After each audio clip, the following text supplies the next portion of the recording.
In a quiet village nestled between two great rivers, there lived two best friends, Kato and Juma. They grew up together, herded goats, fetched water, and shared dreams under the same stars.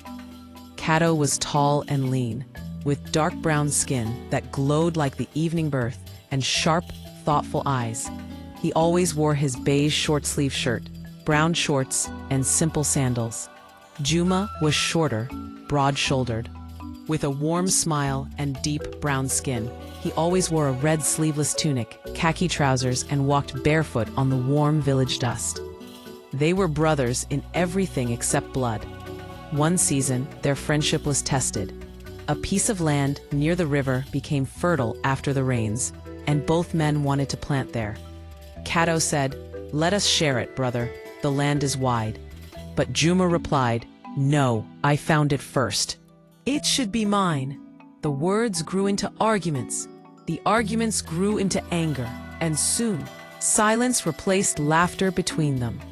They stopped talking, even when they passed each other in the village square. Days turned into months. The river flowed, but their hearts stayed dry. One evening, an old woman from the village, known as Mama Nandi, came to visit Kato. She was gentle and wise, her silver-gray hair wrapped in a bright yellow and green headscarf. She wore a long blue dress and a patterned shawl across her shoulders. She said, "My son, I've watched you and Juma for too long. You both have allowed pride to build a wall between two rivers that were once one." Kato lowered his head. "I tried to speak, Mama, but his heart is hard." Mama Nandi smiled. "Then soften yours first. Forgiveness is not about who is right, it's about who has peace." That night, Kato could not sleep. He lay awake on his mat, the flame of his oil lamp flickering beside him. He thought about Juma, about the years they had shared, and how small that piece of land truly was. When the sun rose golden over the river, Kato got up and walked to Juma's farm. He wore his same beige shirt and brown shorts, carrying a calabash of cool water in his hands. Juma was working in his red sleeveless tunic and khaki trousers, sweat glistening on his skin as he dug the soil with his hoe.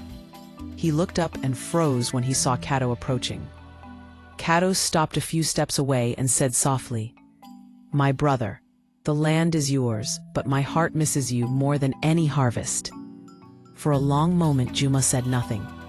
Then his hands trembled. He dropped his hoe and looked at his old friend.